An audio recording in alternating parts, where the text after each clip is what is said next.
Bismillahirrahmanirrahim. Jangan lupa subscribe ya. Itu bukan itu bodoh, kebodohan. Kerana mati bukan mengikut usia. Syarat mati bukan sakit. Syarat mati adalah hidup. Hidup, mati. Sakit, sembuh. Maka selagi kita hidup, selagi itulah kita kena sedia untuk mati. Ada masa syaitan berbisik, awak sihat, hari-hari exercise, minum teh tarik pun tidak, pagi-pagi minum shake, minum air, herba macam-macam, takkanlah mati. Relax lah doh. Itu bisikan. Lupakah kita kepada nasihat Rasulullah sallallahu alaihi wasallam kepada Abdullah bin Umar radhiyallahu anhuma? Kata Nabi, kun fid dunya ka'annaka gharibun aw 'abiru sabilin. Wa kana Ibn Umar yaqul, idza amsayta fala tantazir sabaha wa idza asbahta fala tantazir masaa wa khus min sihhatika li maradika wa min hayatika li mautika. Kata Nabi, jadilah kamu di dunia ini seperti orang yang sedang bermusafir. Dan kata Ibn Umar, Nabi pesan, kalau kamu berada pada waktu petang, hidup pada waktu petang, jangan kamu tunggu sehingga waktu pagi. Jika kamu berada pada waktu pagi, janganlah kamu tunggu sehingga waktu petang. Ambillah dari waktu sihatmu sebagai persediaan menghadapi masa sakitmu. Dan ambillah daripada hidupmu yang sedang kamu lalui untuk persediaan sebelum waktu kematianmu. Hadis riwayat Imam Bukhari. Jadi kegoncangan maut ini yang pertama, dia datang secara tiba-tiba. Tidak ada warning. Kecuali orang yang memang sakit di hospital, wayar penuh, cocok. Itu cerita lain. Ini yang kita ini. Yang sedang menengok secara langsung ini. Tiba-tiba saja. Tak boleh nak baca. Dan adakah itu tak menakutkan kita? Takut. Yang kedua, kegoncangan kematian itu adalah kesakitan semasa mati. Itu kita dah bincangkan. Sakaratul maut. Proses kelahiran bagi seorang ibu pun terasa sakit. Maka apatah lagi mati. Malah sakit mati ini lebih berganda lagi daripada sakit melahirkan. Kerana ketika itu kita nak pisahkan benda yang tak pernah berpisah dengan kita, iaitu roh dengan jasad karung kulit kita ini. Nak tarik itu satu hubungan yang begitu akrab terjalin sebelum ini, nak diputuskan, sudah pasti sakit. Kita nak tarik bulu kaki pun sakit. Kita nak ada gam melekat, ada benda chewing gum tarik pun sakit. Apatah lagi nyawa. Bayangkan sesekali tangan kita terluka dengan pisau, terkena pisau. Ataupun kena paper cutting yang orang buka-buka buku, kenalah luka sikit, kena pada kertas-kertas. Itu pun dah begitu pedih sekali. Basuh pula dengan air, lagilah pedihnya. Bayangkanlah ketika ajal diragut daripada badan kita. Kalau yang Nabi pernah menceritakan dia punya sakit macam ditetak dengan 300 bilah pedang. Bukan satu pisau lipat 10 sen tu, tidak. Hirih satu. Allah, sakit dah. 300 kali. 300 pisau. Hirih. 300. Apa perasaannya? Begitu perit sekali. Adakah itu belum menyedarkan kita? Bahkan Rasulullah sallallahu alaihi wasallam sendiri, sebagaimana kita dah terangkan, mengalami demam panas 2 minggu sebelum baginda wafat.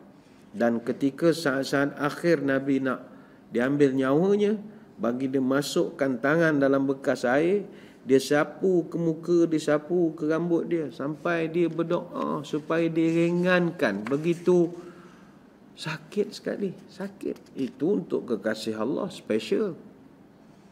Dan doa Nabi untuk nak diringankan sakaratul maut itu didengar oleh anaknya Fatimah. Fatimah menangis. Fatimah kata, wahai ayahanda, takkanlah ayahanda seorang Nabi diberikan rasa sakit nak meninggal. Nabi pegang tangan Fatimah. Nabi kata, wahai Fatimah, ini saja kesakitan buat ayah, lepas ni tak ada lagi dah sakit macam ni. Kata Anas bin Malik radhiyallahu anhu, dia mendengar dialog antara Nabi dan Fatimah. Lamma thaqala an-nabiyyu ja'ala yataghashahu faqalat Fatimatu 'alaiha salam wa aqraba abahu faqala laha laisa 'ala abika karbun ba'd. Ketika Nabi semakin nazak, Fatimah kata sungguh berat penderitaan ayah. Nabi menjawab, tak ada lagi penderitaan selepas hari ini. Hadis riwayat Imam Bukhari. Sebab itu kalau kita tengok tuan kitab, ketika dia membahaskan tentang persoalan ini, katanya diriwayatkan daripada Abu Hudbah Ibrahim bin Hudbah, Anas bin Malik radhiyallahu anhu menceritakan kepada kami, Rasulullah sallallahu alaihi wasallam ada bersabda, innal 'abda la yu'aliju karbal mauti wa sakaratil maut wa inna mafasilahu la yusallimu ba'daha ala ba'din taqulu 'alayka assalamu tufariquni wa ufariquka ila yaumil qiyamah. Setiap hamba akan merasa pedihnya kematian dan sakaratul maut. Sendinya akan memberi salam pada sebahagian yang lain sambil berkata, keselamatan ke atas kamu.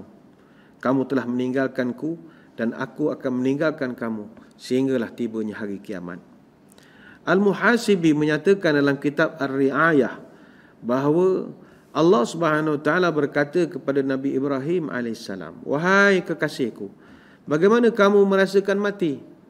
Ibrahim alaihissalam menjawab, kematian bagiku seperti disetrika dengan air setrika yang panas yang digosokkan pada kain bulu yang basah sehingga kain bulu itu kering sekelip mata. Maka Allah pun kata, itu aku telah mudahkan kematian untuk kamu. Itulah rasanya. Kain lembap, kita iron, pakai iron panas pada kain itu, berasap-rasap. Peritnya itu, kain tu melekat sikit pada iron. Itulah perasaannya. Demikianlah juga ketika roh Nabi Musa AS sampai kepada Allah Ta'ala, Allah berfirman kepadanya, pada roh Nabi Musa, wahai Musa, bagaimana kamu merasakan mati? Roh Nabi Musa menjawab, kematian yang kurasakan adalah seperti burung yang hidup, burung hidup yang dipanggang hidup-hidup di atas pembakar ataupun panggangan. Dalam riwayat lain diceritakan, kematian bagiku, kata Musa, bagaikan kambing yang dilapah hidup-hidup. Isa bin Maryam berkata, wahai Hawariyun, iaitu pengikut-pengikut Nabi Isa, mohonlah kepada Allah agar Dia memberikan kemudahan kepada kamu semua ketika menghadapi sakaratul maut. Ada riwayat yang menyatakan bahawa pedihnya kematian lebih sakit daripada rasa sakit akibat libasan pedang, gergaji ataupun digunting. Itulah keperitannya.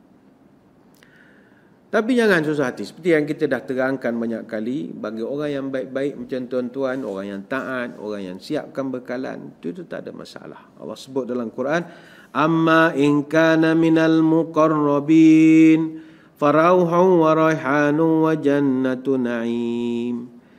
Adapun bagi orang yang akrab dengan Allah, yang dekat dengan Tuhan, maka bagi mereka kematian itu adalah satu kelegaan, semerbak dan begitu nikmat sekali. Ini dalam surah Al-Waqiah ayat 88. Innal ladzina qalu rabbuna Allahu tsumma istaqamu tatanazzalu alaihimul malaikah alla takhafu wa la tahzanu wabshiru bil jannati allati kuntum tu'adun.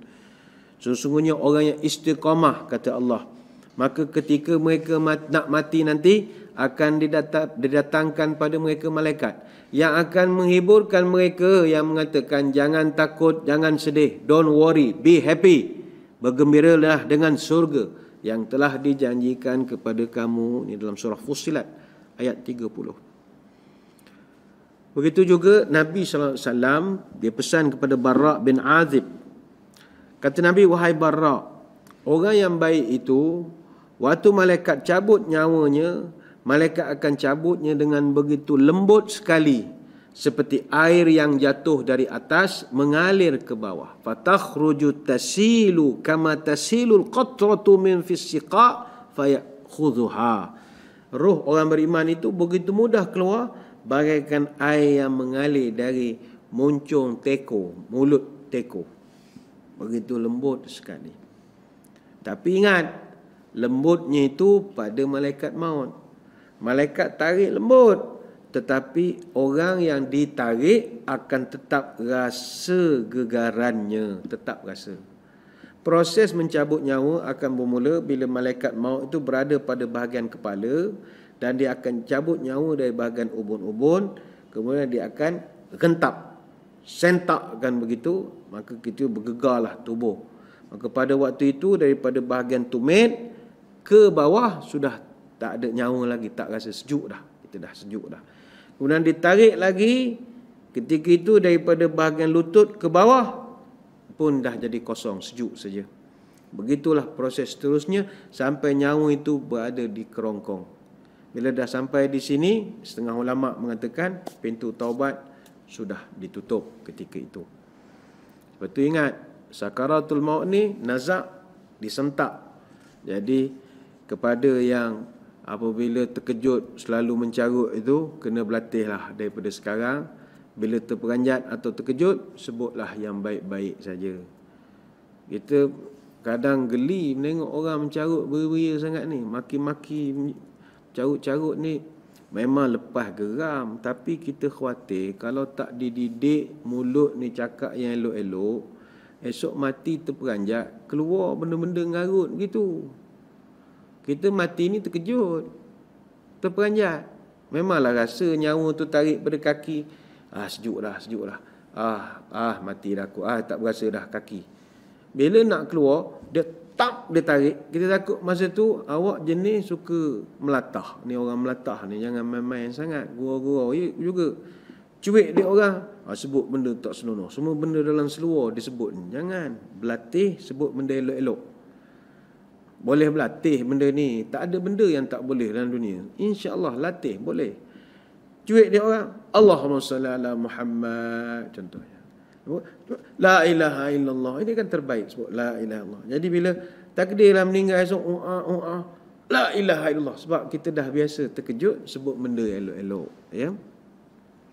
Itu kematian orang baik-baik. Tapi kematian orang-orang yang buat maksiat, orang yang berdosa, dia akan mengalami begitu perit sekali kesakitan, bagaikan betih ni berbelit dengan betih. Sebab itu ada orang yang berpengalaman dalam menguruskan jenazah bercerita. Ini mungkin kita boleh cek jugalah. Kesakitan itu boleh dikesan. Kita tengok orang meninggal ni, kita tahu tara mana dia punya sakit. Ketika nazak itu, tuan-tuan kalau duduk dekat lah, sorongkan tangan bawah pinggang dia. Dia baring tu kan. Bawah pinggang dia tu kita cuba sorong tangan. Kalau kita tangan tu tak lepas nak masuk, bayangkanlah itu tanda dia sedang menanggung rasa sakit yang amat sangat. Tapi tak boleh nak cakap, mulut dah tak boleh nak cakap.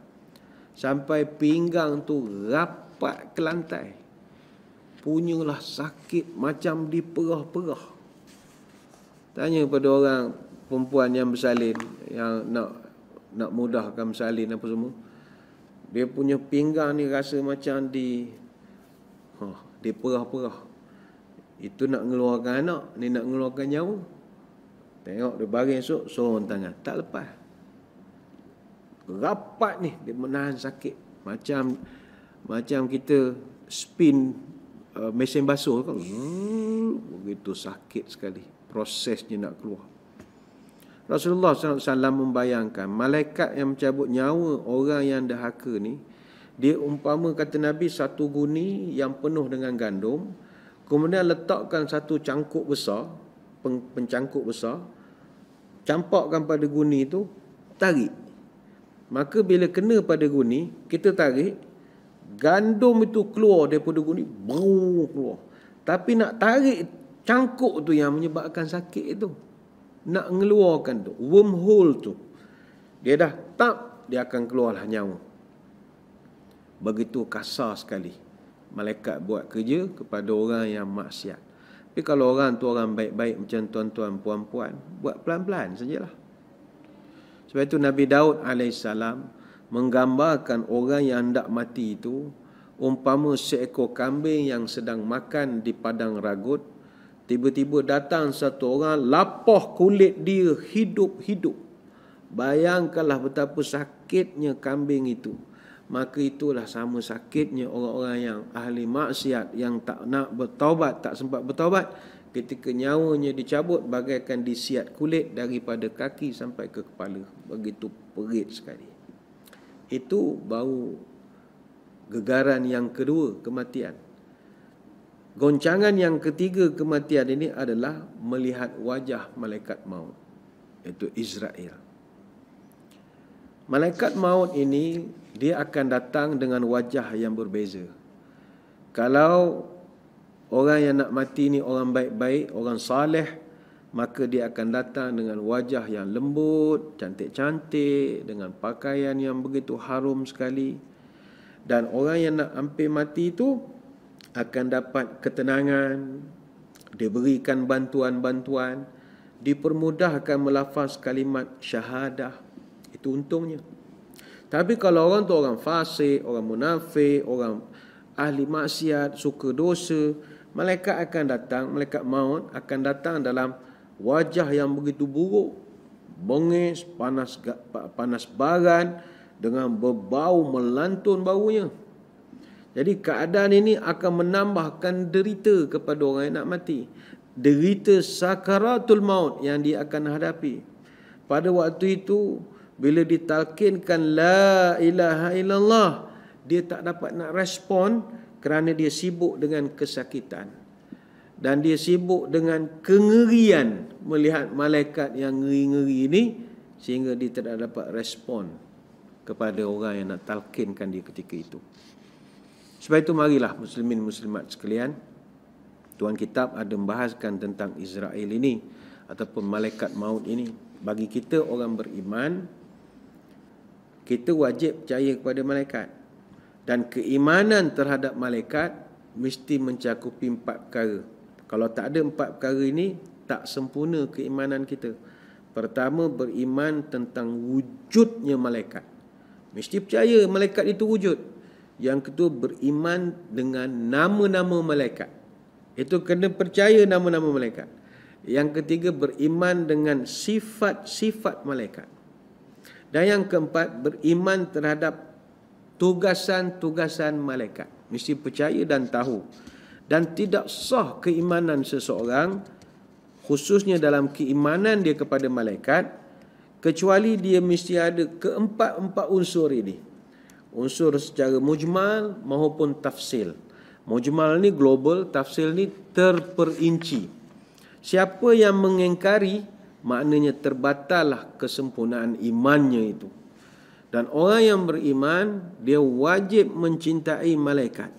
Kerana malaikatlah yang akan menjadi penolong dan juga pembela, serta selalu mohonkan ampun kepada kita. Sebab itu Allah beri peringatan kepada orang yang memusuhi malaikat. Man kana aduwwan lillahi wa malaikatihi wa rusulihi wa jibril wa mikala fa innallaha aduwwun lil kafirin. Siapa memusuhi Allah dengan mengingkari segala perintahnya dan memusuhi malaikat-malaikatnya dan rasul-rasulnya, khususnya malaikat Jibril dan Mikail, maka mereka akan diseksa oleh Allah, kerana sesungguhnya Allah itu musuh kepada orang yang kafir. Surah Al-Baqarah ayat 98. Jadi dalam ayat ini Allah mengkhabarkan bahawa memusuhi malaikat akan menyebabkan kemurkaan Allah. Sebab malaikat dia tidak melakukan apa-apa kecuali perintah Allah. Memusuhi malaikat berarti kita memusuhi Tuhan kepada malaikat yang memerintahkan dia untuk melakukan sesuatu. Sebab itu jangan marah malaikat maut. Memang kerja dia. Sebab itu kata ulama', kata Tuan Kitab, kita mesti beriman kepada malaikat secara tafsil dan secara mujmal. Beriman dengan mujmal, beriman dengan tafsil. Beriman secara mujmal ini percaya wujudnya malaikat secara umum. Makna selain daripada 10 malaikat yang wajib diketahui, kita kena percaya juga ada beberapa malaikat lain lagi yang ditugaskan oleh Allah. Antara malaikat yang wajib diketahui secara ajmal adalah malaikat pemegang atau pemikul arash. Yang ini dia tidak masuk dalam 10 malaikat yang Jibril sampai Atid, tapi mereka wujud, iaitu malaikat yang memikul arash, yang mana 4 malaikat yang keseluruhan kata ulama ada 8, jadikan mereka ini tanggung arash Allah. Juga kita kena tahu bahawa adanya malaikat hafazah yang kerjanya jaga kita. Jadi ialah dia yang kontrol kita punya, dia doakan kita dan dia duduk dekat dengan kita. Apa lagi malaikat-malaikat, dia tak masuk malaikat 10, tetapi kita kena kenal malaikat Zabaniyah, iaitu malaikat penyeksa di dalam neraka, yang bilangannya begitu banyak sehingga diriwayat mengatakan bilangan mereka ini mencecah 70,000 jumlahnya. Yang kedua malaikat Hamalatul Arash, kita dah terangkan tadi, yang kerja menanggung atau memegang tiang arash. Yang ketiga malaikat Rahmat, ini ada sebut dalam kitab Daqaiqul Akhbar. Begitu juga malaikat Kiraman Katibin, pencatat yang baik, pencatat yang buruk. Dan malaikat Harut dan Marut, ini mungkin jaranglah orang membahaskan tentang Harut dan Marut ini. Itu secara mujmal. Secara tafsil, kata tuan kitab, beriman setiap satu daripada mereka secara berasingan dan bukan mempercayai mereka itu sebagai satu. Maksudnya begini, 10 yang kita wajib tahu secara tafsil. Ini saya ingat semua orang tahu. Jibril, apa kerjanya? Menyampaikan wahyu Allah. Yang kedua Mikail, pekerjanya menyampaikan atau membawa rezeki yang ditentukan oleh Allah. Yang ketiga Israfil, apa tugasnya? Meniup sangkakala bila diperintahkan. Yang keempat Israel, mencabut nyawa. Yang kelima Munkar, iaitu menyoal mayat dalam kubur. Dan yang keenam partner dia Nakir, juga menyoal mayat dalam kubur. Dan yang ketujuh Ridwan, malaikat yang menjaga pintu syurga dan menyambut mereka. Yang kelapan malaikat Malik, iaitu yang kerjanya menjaga pintu neraka dan menyambut ahli-ahli neraka. Yang kesembilan Raqib, mencatat segala amal baik, dan Atid, mencatat segala perlakuan buruk manusia. Dan daripada malaikat-malaikat ini, 3 daripadanya namanya disebut dalam Quran. Contohnya Jibril alaihissalam. Qul man kana aduwwan li Jibril fa innahu, itu ada disebutkan nama Jibril. Kemudian Jibril juga ada disebutkan namanya selain daripada Jibril, perkataan namanya 2 kali saja dalam Quran. Tetapi malaikat Jibril juga disebut dengan nama-nama lain seperti Ruhul Qudus, Ruhul Amin dan lain-lain lagi. Malaikat yang kedua dalam Quran adalah Mikail. Man kana aduwwan lillahi wa malaikatihi wa rusuli wa Jibril wa Mikala. Disebut perkataan Mikail. Ini surah Al-Baqarah ayat 98. Ada malaikat disebut dalam Quran, malaikat Malik. Wa nadau ya Maliku liyaqdi alaina rabbuka. Surah Zukhruf 77. Disebut ada malaikat nama Malik, yang mana mereka akan menyerulah petugas-tugas dia. Yang keempat, yang kelima Raqib dan juga Atid. Ma yalfadhu min qaulin illa ladaihi raqibun atidun. Tidak ada perkataan yang diucapkan melainkan di sisi akan ada malaikat pengawas yang akan mencatat dan yang menulisnya. Surah Qaf ayat 18. Adapun malaikat Israfil, Munkar dan Nakir itu tak disebut dalam Quran namanya, tetapi namanya disebut dalam hadis. Itu banyak disebut dalam hadis. Tetapi malaikat maut, iaitu Israel, yang kita panggil Israel, itu tidak ditemui sumbernya, sama ada dalam Quran maupun hadis. Tidak ada. Kemungkinan nama malaikat Israel didapati dari sumber Israiliyat. Sebab dalam Quran hanya disebut malaikat maut saja. Malaikat maut saja. Adapun tentang persoalan Israel ini, begitu luas sekali perbahasannya. Sebab itu para ulama ada membahaskan tentang Israel ini. Dia adalah malaikat, kita panggil malaikat maut lah. Malaikat maut yang dipercayai oleh bukan saja agama Islam, bahkan kebanyakan agama-agama di dunia. Kalau malaikat maut atau kita panggil angel of death, ini malaikat paling popular dalam mana-mana agama.